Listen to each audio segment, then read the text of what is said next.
In the name of the Father, and of the Son, and of the Holy Spirit. Amen. Luke chapter 10, verse 34. He went to him and bandaged his wounds, having poured oil and wine on them. Then he put him on his own animal, brought him to an inn, and took care of him. Glory be to the Father, and to the Son, and to the Holy Spirit, as it was in the beginning, is now, and ever shall be, the world without end. Amen. Good morning, dear friends. Yesterday, we started seeing the Transfiguration narrative, and now we have come to the voice from the cloud. I have told you that there is a manifestation of the Holy Trinity in the Transfiguration narrative. It is explicit from the voice from the cloud. What is the voice from the cloud? This is my beloved Son, the chosen one, listen to him. So this is the voice of the Father, and cloud, overshadowing cloud, is the symbol of the Holy Spirit, and Jesus is there as the Son of God. So there is the manifestation of the Holy Trinity. And I said this is having the literary form of a specific mandatory epiphany. And the specific mandate is given by Heavenly Father in order to distinguish Jesus from Moses and Elijah. They are not equal. Jesus is Son of God, though they represent both law and prophets. The fulfillment is in Jesus, who is at the center. And now we have to listen and follow Jesus.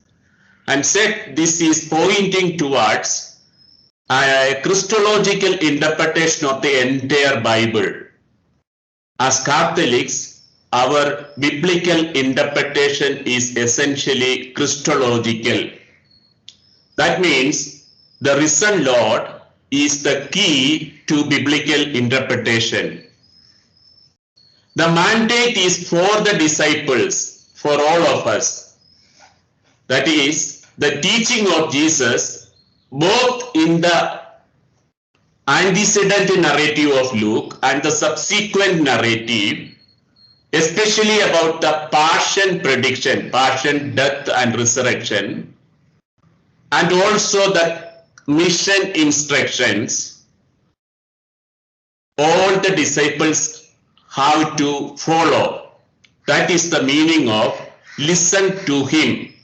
Actually, this is taken from Deuteronomy chapter 18, verses 15 to 20, where a prophet like Moses is promised, and it is said that we have to heed to him, listen to him. Now that prophecy is being fulfilled in Jesus. There is also confirmation of Peter's confession here.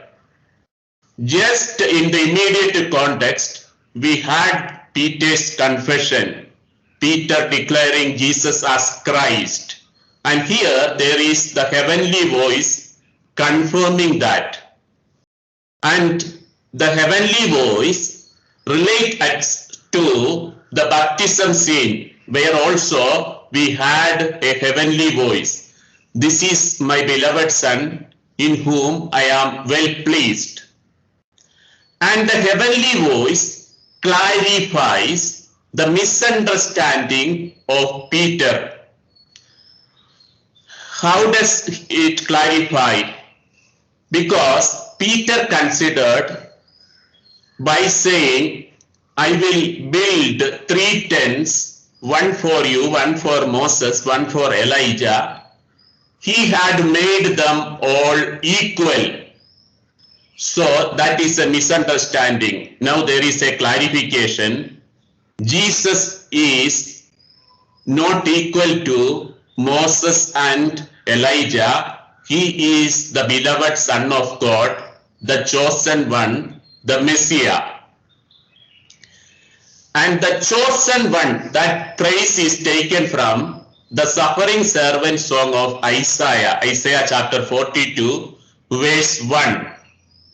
And in the Old Testament, eklektos, the chosen one, is used for other individuals also, those who had a great role in salvation history. Here, it exclusively speaks about Jesus.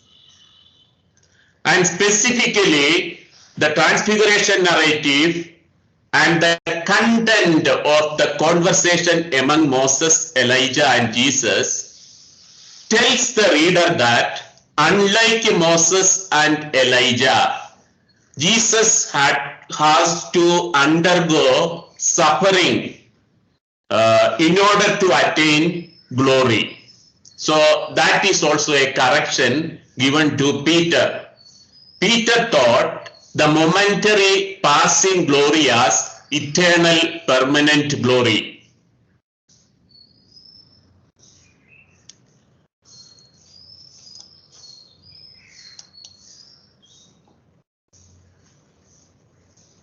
Now I am giving you a summary of the transfiguration narrative. So far what we have seen, I am giving you a summary. So the transfiguration narrative has two themes, two important themes to convey. Which are those two important themes? First, the identity of Jesus. The identity of Jesus is declared by the heavenly voice. And then there is the meaning of discipleship that is also given by the heavenly voice, and the transfiguration was for the disciples. Jesus transfigured before them.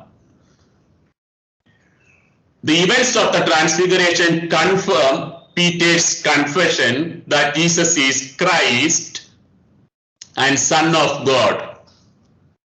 And his temporary glory demonstrates or points towards his future permanent glory.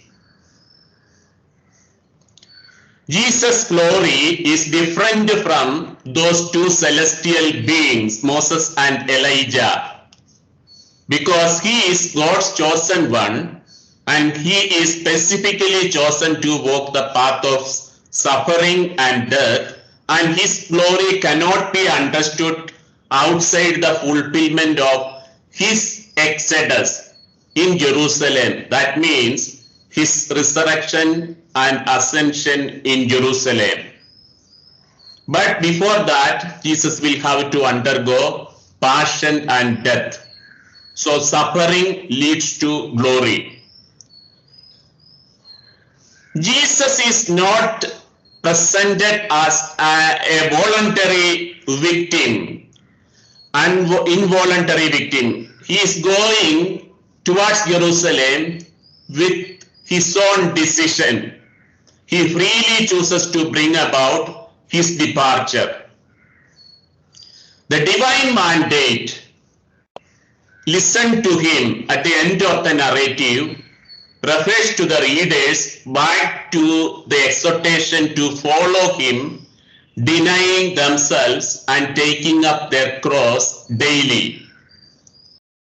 So there are some major differences and emphasis in the Lucan transfiguration narrative when you compare it with other synoptic gospels, namely Mark and Matthew. So Matthew presents Jesus as new Moses, Mark gives importance to discipleship, and Luke has emphasis on the glory aspect of Jesus. And this glory he will attain only through suffering, and the momentary glory will be in future permanent glory after his resurrection. That much on the transfiguration narrative. So I have given in all the slides some questions. Kindly go through those questions and answer yourself those questions. If you have doubts about the answers, then you can ask me.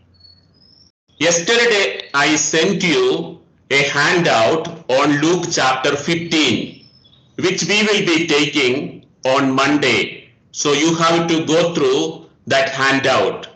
We will be taking the parables in chapter 15 on Monday, and we will have a prayer session, also a group discussion on Monday. So I will be dividing you into groups after the class. So you will have a group discussion and a prayer session along with the class.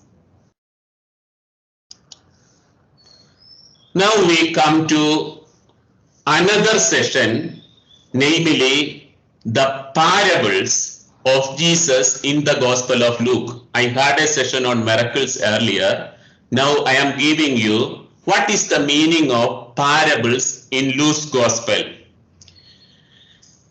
This is in order to prepare you for the next session, namely the travel narrative, where you find such 11 parables which are exclusive to Luke, which are all found only in Luke, taken from his source L, special material.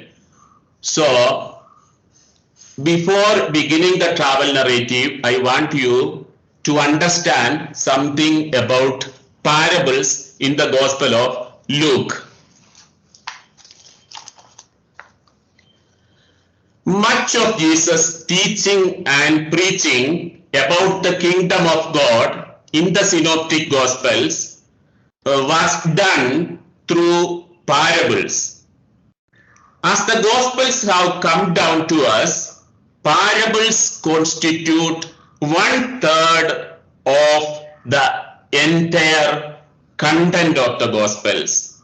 In John, we have a very few parables. True parables are very few, only 2. The one you find in chapter 15, the other you find in chapter 10. The Good Shepherd and the I am the true vine. These are the 2 parables, true parables, which Jesus, which the evangelist John gives us. So he has less parables compared to Synoptic Gospels. And those parables in John's Gospel deal with faith and love, which are the characteristics of Johannine community and any other Christian community. Faith and love.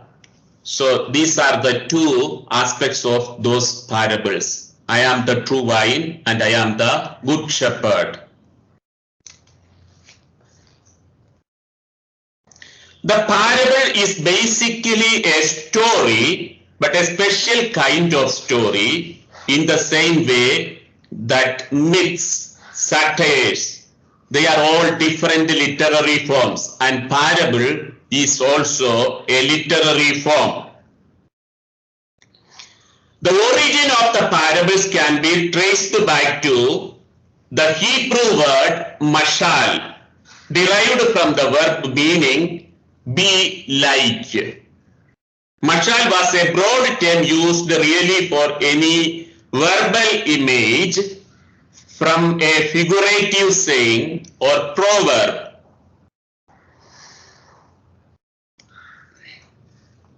And in Greek, we have the word used or translated as parable, that is coming from mashal, the Hebrew word.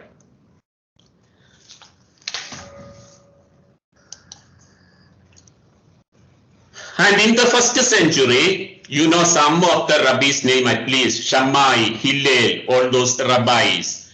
So these rabbis also used parables.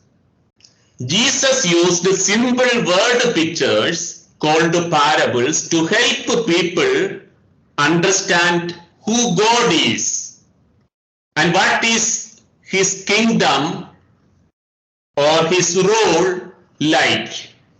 So these are mysteries. It is difficult to explain mysteries. That is why he uses parables to illustrate the nature, the beginning, the growth of the kingdom of God. So there are different types of parables found in synoptic gospels. So grouping of parables can be done in different ways. Some scholars, biblical scholars, Bible scholars, they say that there are parables dealing with the beginning of the kingdom of God and the growth of the kingdom of God and kingdom values. That is their opinion. There are different opinions about the parables of the first century. Then other scholars have grouped parables into a different three types parables. So three groups. They have divided the parables into three groups. First group, the parables of Advent. Parables of Advent. That means those parables which develop the theme of the new time that is beginning with Jesus, the new life that is beginning with Jesus. For example, the fig tree, parable of the East, the mustard seed, the lost sheep, the lost coin. So these are parables of Advent. Then there is parables of reversal. So in those parables, the conventional expectations of the audience, that means the traditional world views that they have, are turned upside down by a sudden new insight or illumination. For example, the rich man and the Lazarus, the Pharisee and the publican, the laborers in the vineyard. So these are examples for parables of reversal. Then there are parables of action. Those parables which depict crucial or critical situations which demand or which provoke us to decide and act resolutely. In some cases, the decision is taken. In other cases, the decision is not taken. For example, we do not know at the end of the parable of the prodigal son whether the elder son will join the dinner his father has invited him into. So whether he will come to the dinner or not, it is an open question. And that question is regarding the Pharisees who vehemently criticized Jesus because he was eating with tax collectors and sinners. So the Pharisees are represented by the elder son, whether they will join the dinner of Jesus. That is the question asked at the end of the parable. So the Pharisees has to take a decision. Usually almost all the parables of true parables of Jesus are aimed at or are provoking us to move into action, move the listeners into action. Jesus used images and characters taken from everyday life to illustrate his message. So if you go through the parables, mostly the images are taken from nature. But in Luke's gospel, there is one special characteristic. Luke takes the human condition as the basis for all of his parables. Most of the parables will have human persons as characters. That is one of Luke and special characteristics of Luke's parable. Somebody is enlarging and the slides. If he enlarges, no problem, but don't. Okay, now it is okay. I can read well. I hope you also can read well. The word parable is from the root word paraballo, that is Greek. Para means to come alongside or to compare. Para, parallel, all those with para, that word comes from Greek para. And ballo means to throw. So if you throw alongside two things parallelly, that is a parable. So two things are thrown parallelly. So I will explain the term further, then you will understand it better. There is now I am giving you a definition of the parable given by C.H. Dodd in his book, The Parables of the Kingdom. This is available in our library. At its simplest, a parable is a metaphor or a simile drawn from nature or common life, arresting the hearer, that means the listeners, by its vividness, clarity, or strangeness, twist, and leaving the mind in sufficient doubt about its precise application to tease it into active thought.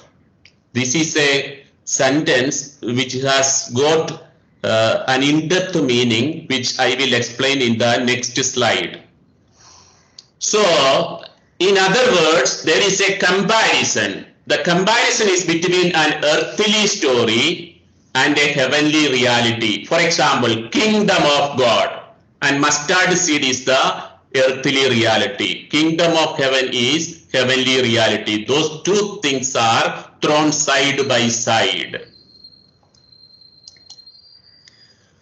So now the implications of those definitions which we have seen. The meaning of most parables are not clear, or at least it should not be clear at the first reading. If you think that you understand a parable very well, that means you have not understood it. Because you should know the literary form of the parables and its conventional patterns. If we assume we know what Jesus is talking about, we are probably missing the main point. So that I will teach 2-3 parables, then you will understand how should we interpret the parables of Jesus. Most parables contain some element that is strange and unusual. And this strange element should cause you to think. Parables do not define things precisely, but rather use comparisons to describe some aspect of how God acts or interacts with human beings. Most parables are open-ended. Rather than reaching a conclusion, they are open-ended. And they challenge us to keep on thinking. That means they involve the listener to take a decision. It provokes their thinking.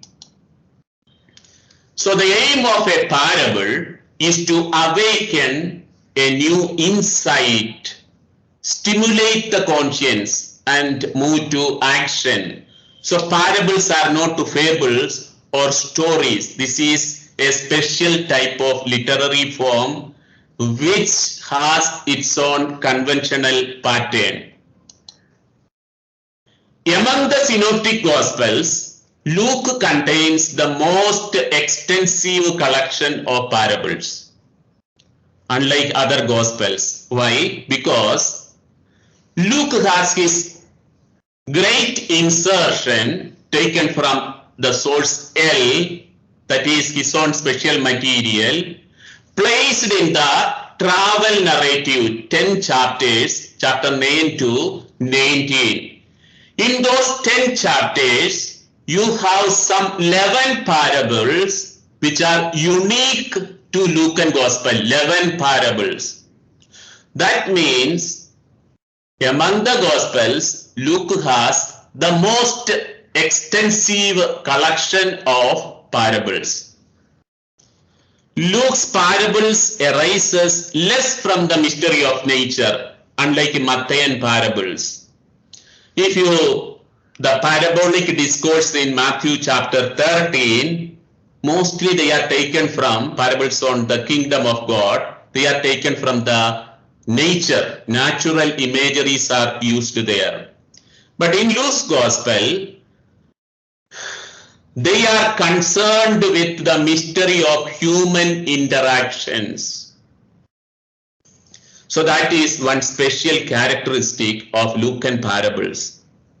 For Luke, the human condition is the stage on which appear memorable characters. That is why we still remember all the protagonists of those parables.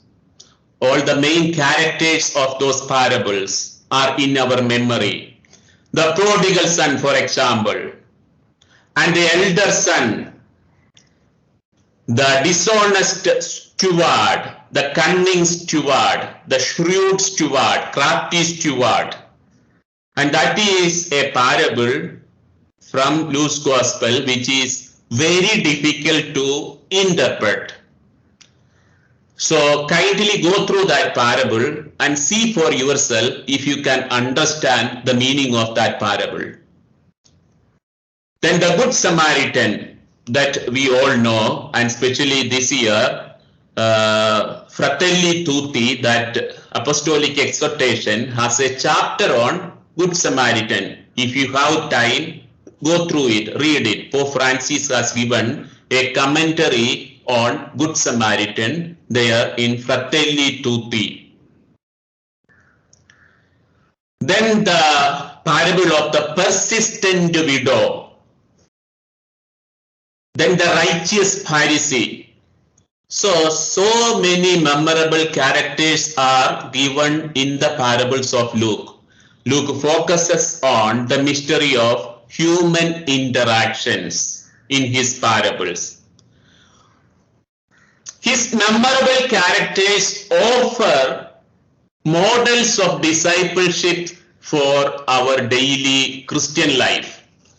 That is why these characters are portrayed differently in his Gospels.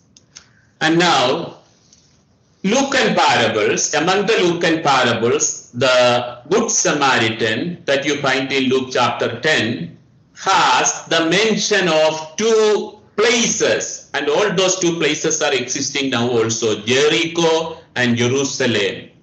Then the characters, for example, a Levite, a priest, and a Samaritan, and a man who was wounded. So all these are,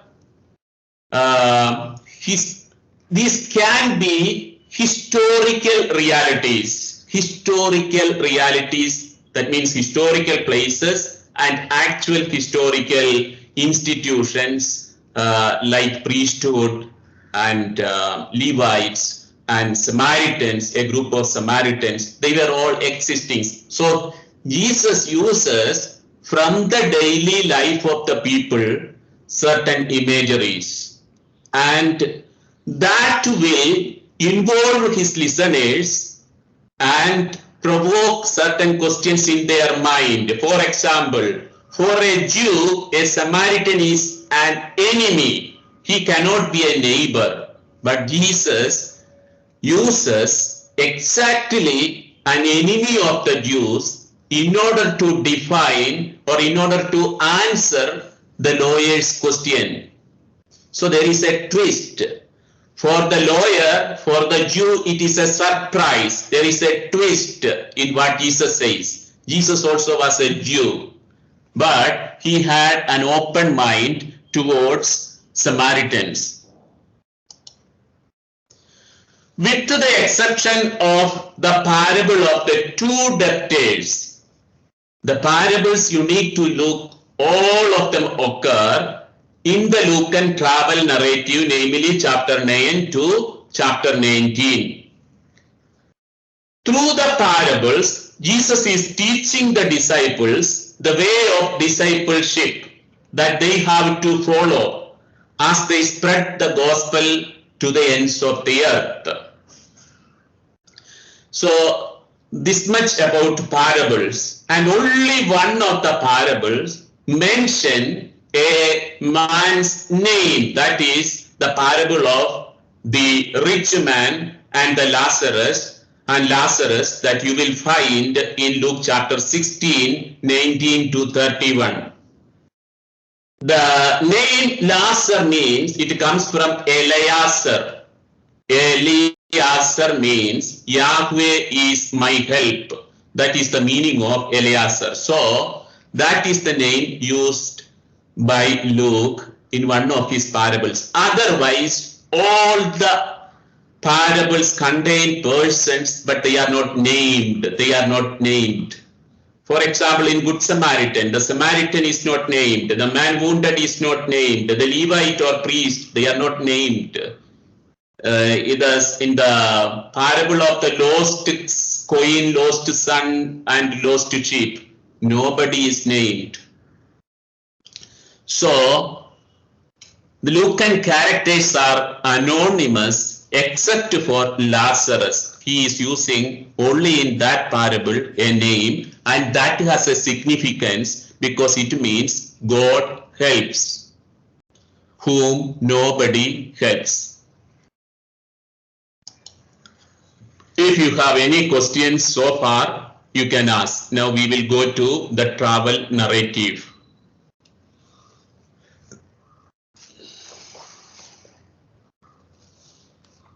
Excuse me, Father. Yes. I did not get the three meaning of the parables, like from the parables of Advent and the other parables. Okay. I will give you the three groups of parables. Okay, three groups of parables are the parables of Advent, parables of reversal, and parables of action. Parables of reversal and parables of action. Parables of Advent, for example, parable of the yeast or sower. Parables of reversal, for example, Pharisee and the publican, or the rich man and Lazarus. Parables of action, here, Good Samaritan, for example, parables of the action, and also the prodigal son, parables of action, examples.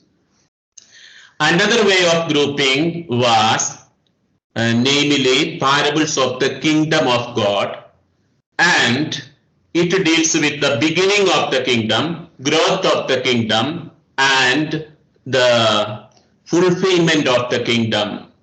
It deals also with the values of the kingdom. That is another division. These are divisions by different scholars to understand the different parables which Jesus speaks about in the Gospels. Any other question?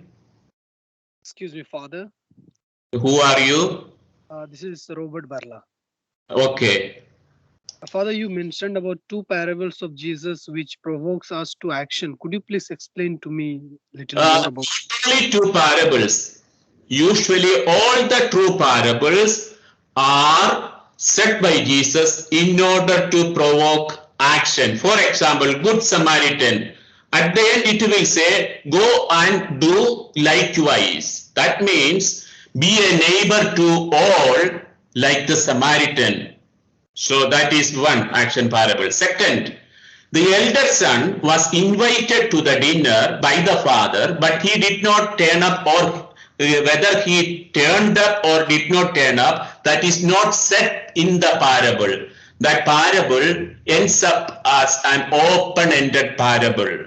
That means Jesus is questioning the Pharisees who were criticizing Jesus because he was eating with sinners and tax collectors. So the elders and represent those Pharisees who criticized Jesus. So will they join Jesus' dinner, the Messianic banquet, the Eucharist? Will they join Jesus' movement? That is the question. So it will provoke them to decide. So, and also the person of Jesus himself is a decisive person.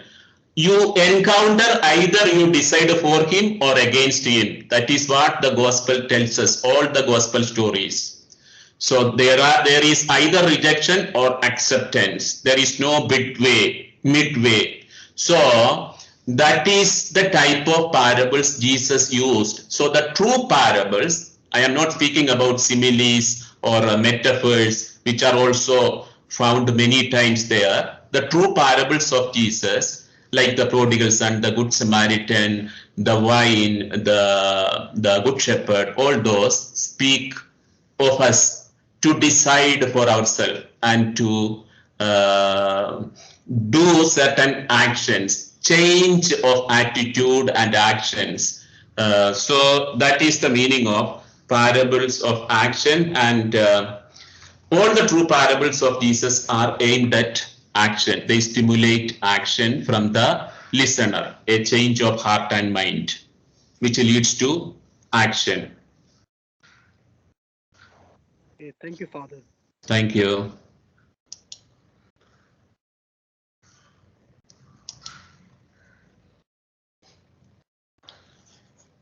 Now we will go to the next session, namely the travel narrative. The travel narrative is found in Luke's Gospel in 10 chapters. All other synoptic Gospels, namely Matthew and Mark, they also have travel narrative, but they have, compared to Luke, less portions dedicated to the travel narrative in their Gospels. For example, Mark has chapter 10. So there is this movement from Galilee to Jerusalem accompanied by Jesus' disciples in all the three synoptic Gospels, but Luke has inserted his own special material into that section. So Lucan travel narrative is large in the sense there is the great Lucan insertion there.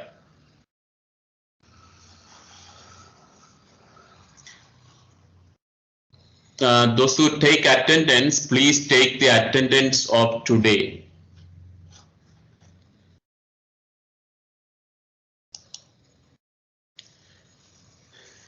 Why this is called travel narrative? Luke chapter 9 to 19 is called travel narrative. Why? Because this section contains the word, the way, which points to journey. Also, Jesus as traveling to Jerusalem. Several travel notices are given. For example, in chapter 9, 51, that is the key words of Luke's Gospel. Like Mark has Mark 10:45 as the keywords. If Luke has a keywords, that is 9:51. Luke 9:51. Take Luke 9:51. When the days drew near for him to be taken up, he set his face to go to Jerusalem. That he set his face to go to Jerusalem means the decision, firm decision which Jesus has taken. So it is on his free will that he is going towards Jerusalem. So that is the first travel notice that you have in this travel narrative. From there begins the travel narrative. 9:51. In 53, verse 53, They did not receive him because his face was set toward Jerusalem. There is also further travel notice. Now I have given in the slide some such 15 examples from that section. So several travel notices appear in this section. That is why it is called travel narrative. And now you think about Deuteronomy as well as the Exodus experience of the old Israel. They had to travel through the wilderness in order to reach the promised land. Likewise, travel narrative is a theological framework which Jesus uses, that you have to understand clearly. This is a collection of his teachings and parables and all those pronouncement stories, and he has put it in order with the theological framework of a travel narrative. And travel has its own significance. You know, the early Christians were called people of the way. That was the name given to early Christians. People of the way. They belong to the way. Those who belong to the way. Before they were called Christians, that was their name. So, another thing, Luke, the author of the Gospel and Act, was a travel companion of Paul in his missionary journeys. So, he uses this as a theological framework out of his own personal experience. And Jesus also traveled many times around the Galilean villages and to Jerusalem. That is very evident from the Gospels. So Jesus was also an itinerant preacher.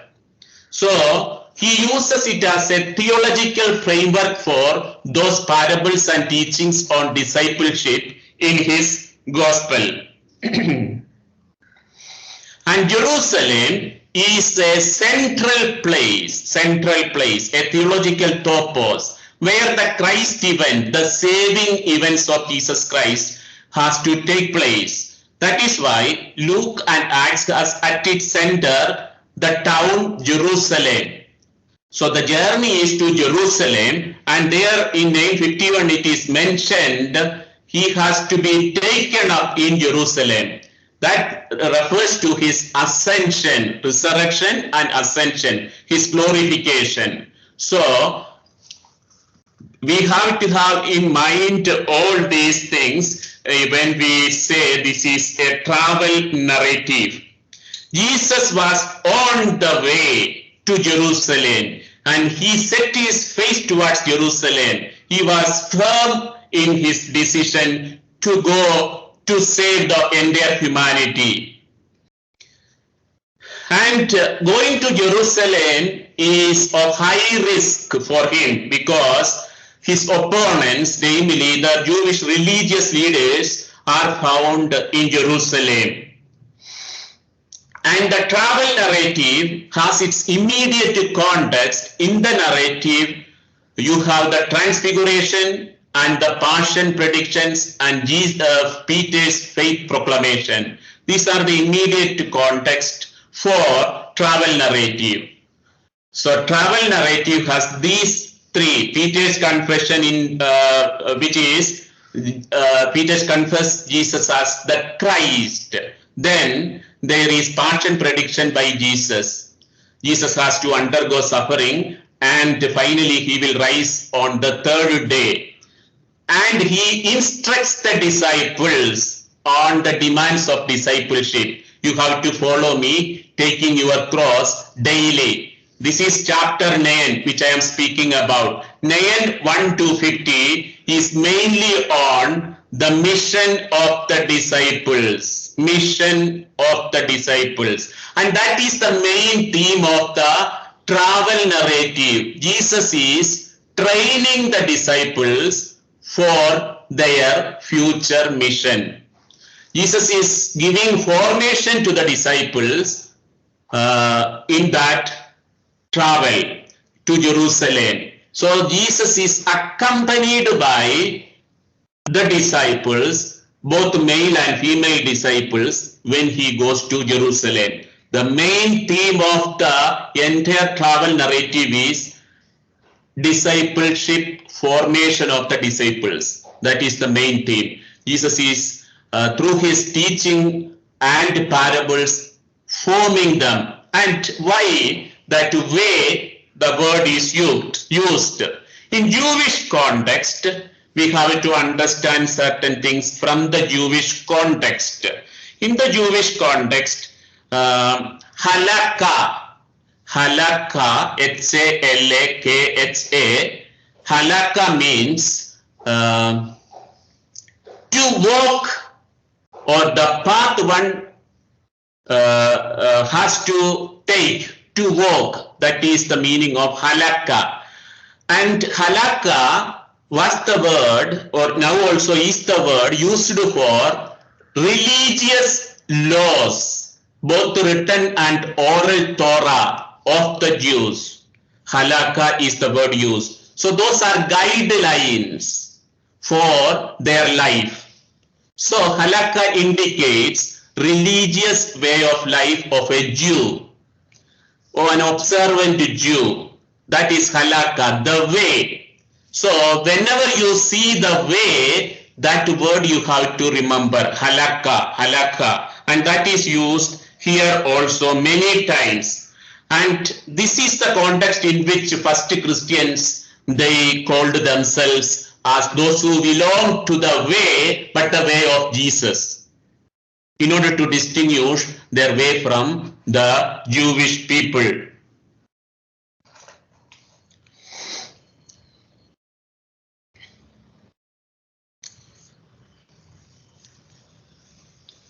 And Jesus sending the disciples for mission, that is seen 3 times in Luke's Gospel, in chapter 9, in chapter 10, in chapter 22.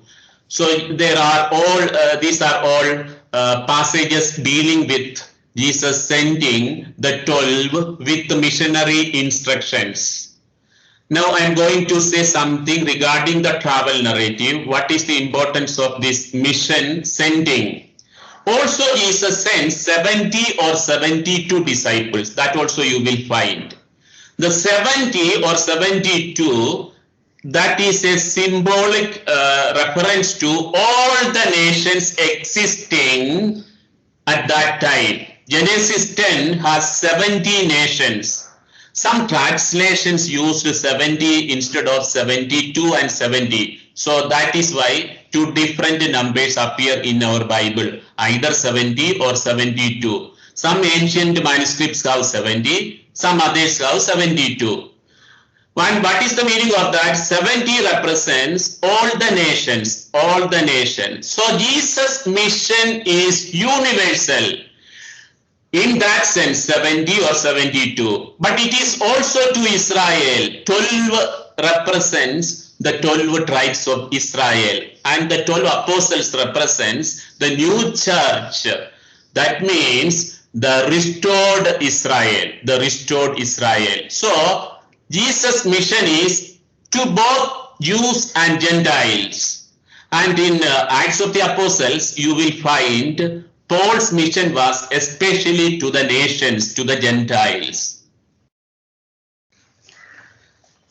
So that, and in Acts of the Apostles also we have a travel narrative. For example, 3 missionary journeys of Paul. 3 missionary journeys of Paul. And in one of those missionary journeys, 2, I think, towards the end, from chapter 16, we see that Luke was accompanying Paul in his missionary journeys. Finally, when he reached Rome also, Luke was there in Rome.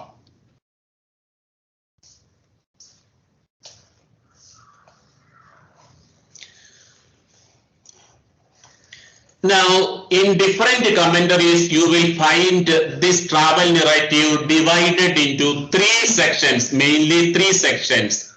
And some commentaries will give you a chiastic structure. Chiasm means inverse order, and in between there is a central point, and other parallelism is given in the inverse order. I will give you one example now, then you will you know what is a chiasm.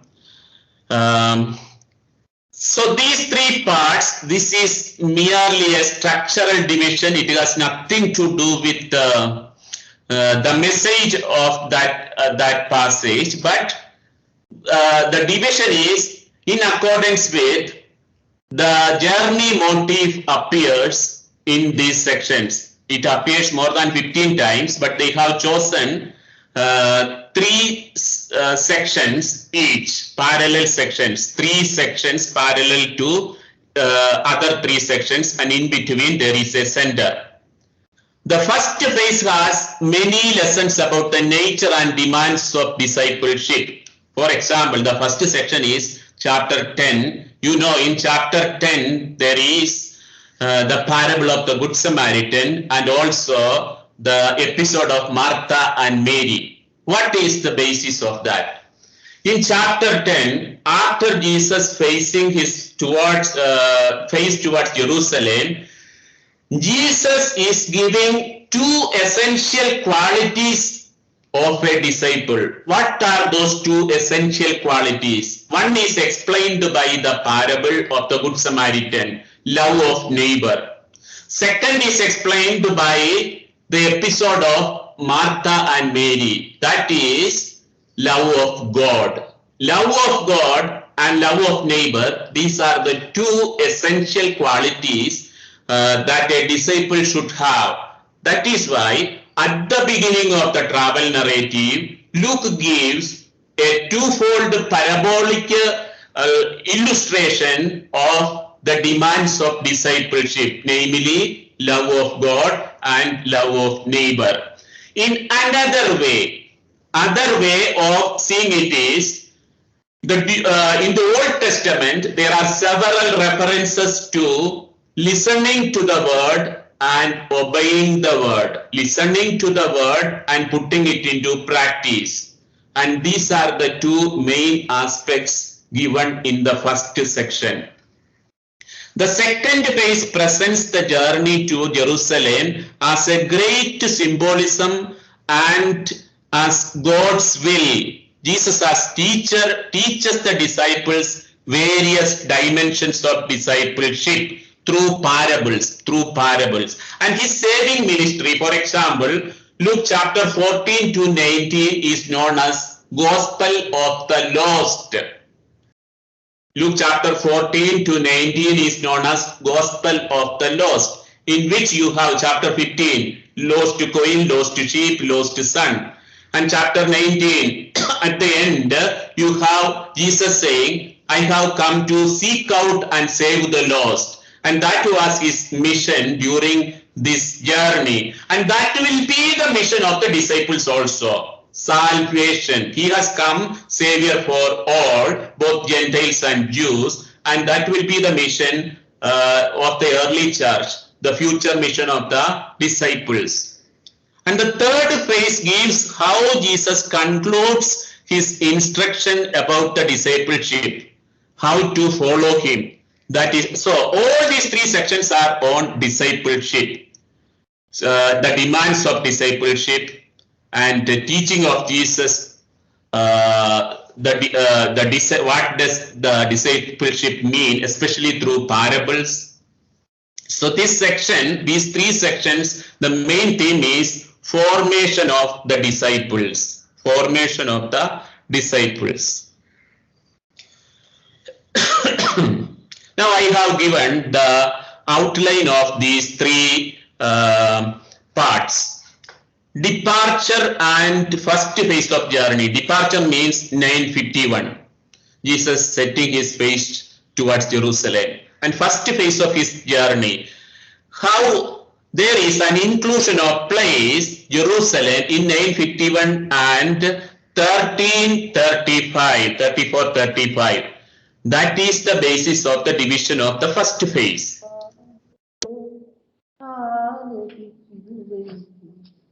Somebody has to switch off, please. They are listening to music. Tom Joseph. The second phase of journey, that you find from chapter 14, verse 1 to 17:10. So here also you have several parables given in this section, and these parables are all regarding discipleship. The third phase of journey from chapter 17 to chapter 19. So in the first phase and in the second phase, there is an inclusion of the word Jerusalem. At the beginning of 17:11 and 19:28-29, Jesus reaches Jerusalem. That is the final destination. So this is the structural division given to travel narrative. Now, what is the source of the travel narrative? Luke has specially used his special material, namely L, in this. But Luke has also depended on Q and Mark in certain places, but very less material is taken from Q and Mark in this session. And this session is called the Great Insertion of Luke. The Great Insertion of Luke. And what is the content of this section? It is a Lucan literary compilation of the sayings of Jesus. Those sayings are coming from Q. Proverbs, for example. Parables, most of them are coming from L.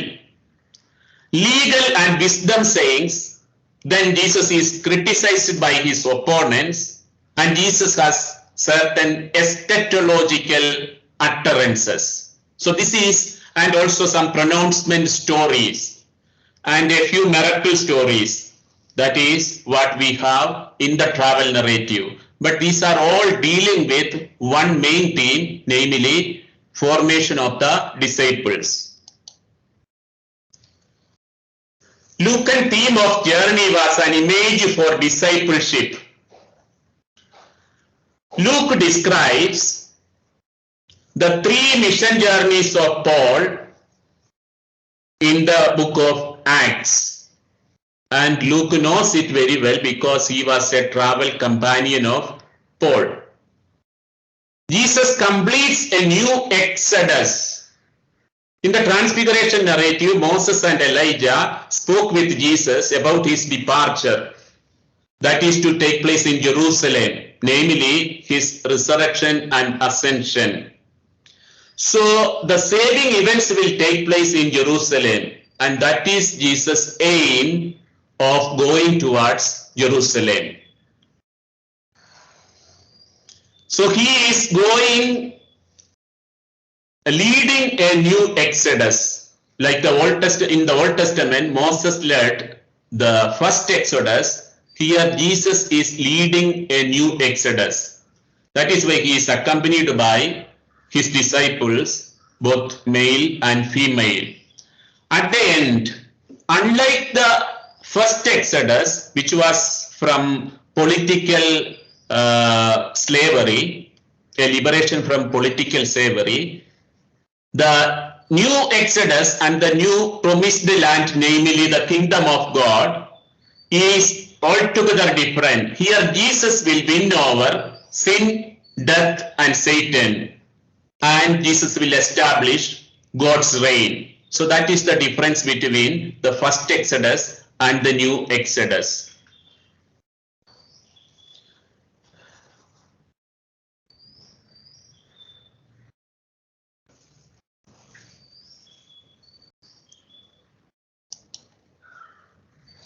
And what is the leading viewpoint in the travel narrative? The leading viewpoint is forming the disciples. But you can see it after the pattern of the wilderness journey, which is narrated in Deuteronomy, in the Pentateuch, where the old Israel was traveling through the wilderness to the promised land. Instruction to the apostles and discussions with the opponents. These are the two main things that are taking place during this travel. Jesus is encountering with persons, and some of them accept Jesus' message, some others they reject. Mostly the religious leaders, they reject and they oppose Jesus. And two passion predictions are also seen on this way. The passion prediction, the final passion prediction is seen in this travel narrative. So Jesus is aware of his suffering. And you can also consider the entire work of Luke, namely Luke Acts, as a way, the way of the Word of God. The Word of God travels from the beginning till the end. That is why in chapter 1, verse 8 of Acts, we see the Word of God will again travel from Jerusalem to Judea and Samaria and finally to the ends of the earth. So, journey of the Word of God, that is the way. So, those who belong to that way, they are Christians. What is the leading viewpoint in the travel narrative? So that has been discussed a little bit. Now, the travel narrative of Luke, Jesus goes on his way to Jerusalem, the city of his destiny, to suffer, die, and to be raised according to God's will. And he equips his disciples for mission of preaching after his exodus. So it is a preparation of the disciples as well as a preparation for Jesus, who will have to suffer in Jerusalem. The Transfiguration narrative is then a collection of teaching for the young missionary church, the early church, in which the instruction of disciples alternates with debates with opponents. Opponents, namely the religious leaders, Pharisees and scribes. And Christian faith is designated the way in Acts. The sect which grew from Judaism is known as the way. The journey is to Jerusalem and to Jesus' death and glorification. So it is in respect of his sufferings that Jesus is described as going on ahead of the disciples. That means the disciples also will have to follow Jesus in his suffering in order to attain glory. Some of the central themes, key themes, theological themes that appear in the travel narrative.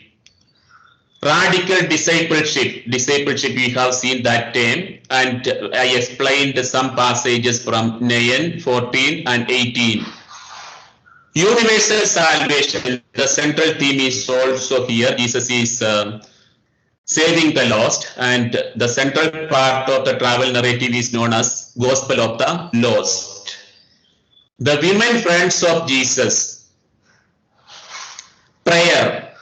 The Gospel of the Lost 14 to 19. Mercy and forgiveness, repentance and conversion, journey and Jerusalem, poverty and riches. These are from the key themes which I have given you already. So these are the key themes up here in this narrative, travel narrative. Those of you who have questions, please ask me about the introduction to travel narrative. I have not seen many of you here for this class. I do not know whether you are attending or not, but I have to explain something. Next week also, you bring your devices to the class. There will be a surprise test, and the test will be based on the lectures. I will give some time. It will be in the form of a quiz, and you will have to answer by clicking a button. That is enough. Then all of you have to submit it through the assignment portal, and within 10 minutes you will have to do it. And last time I had mercy on you, and I did not ignore anyone who submitted the assignment, whether late or early. But this time If anyone submit after 10 minutes, it will not be considered, and you should not consult any book, anybody, or Holy Bible. You have to do it individually. So come with the device next week. During the next week, there will be a surprise test, and that test will be for 20 marks. It is not for 10 marks, but for 20 marks. With that, I will end the internal assessment, and 10 mark is given for your compulsory reading material. Some of you, I have sent a letter that you have not even seen those compulsory reading materials. So those of you who have started already can finish. If you have not finished that, you cannot submit it on 25th. You will have to write a summary of what struck you during your reading. That is regarding the 25th January. That is the deadline for that assignment. If anyone has not started reading the introduction to Luke's Gospel as well as the human and humane face of Jesus, kindly start reading. You will not read all this material later. So now itself you have plenty of time and read it. So next week there will be a surprise test. Today I am not dealing with Good Samaritan because I am not going to finish it in 15 minutes. Tomorrow, on Monday we will begin with Good Samaritan. Then we will have a group discussion at 10 o'clock. 10 to 10:30 will be for group discussion. And for group discussion, make sure that you have gone through the handout which I gave you, because all the group should select a leader and submit their discussion, the summary of their discussion to me. So please make sure that you have gone through the reading material. If anyone has not gone through, kindly notify in your summary that these fellows, they don't read the obligatory reading material. I will reduce their marks also. So kindly mention if they are not speaking at all, if they are not participating in the discussion, kindly mention their names. So kindly go through the handout which I gave you on the chapter 15 of Luke's Gospel. On Monday I will take chapter 9, 10 and 11. 9, 10 and 11. And there will be discussion on chapter 15. Excuse me, Father. Yes. Father, actually, we had sent our assignments for the approval, but then you have not sent us back. Maybe you are not aware. Which one? Homilies, Father, regarding this homily. That 20 things we supposed to choose. I have asked you to send by the end of before Monday, before Monday. So I will go through only after Monday, because all those has to come. After Monday, I will give you back after Monday. Because so till then we have to wait, Father. I have other works also like you.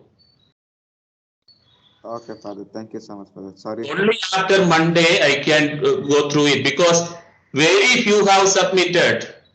I am not going to look at that now. So after Monday I will be going through your assignment part. So that is only after Monday you will get it back.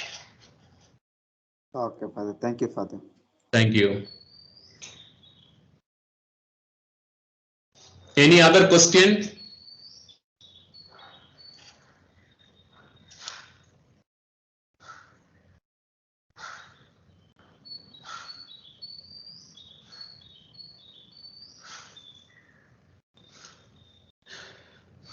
If you don't have questions, I will stop the class now.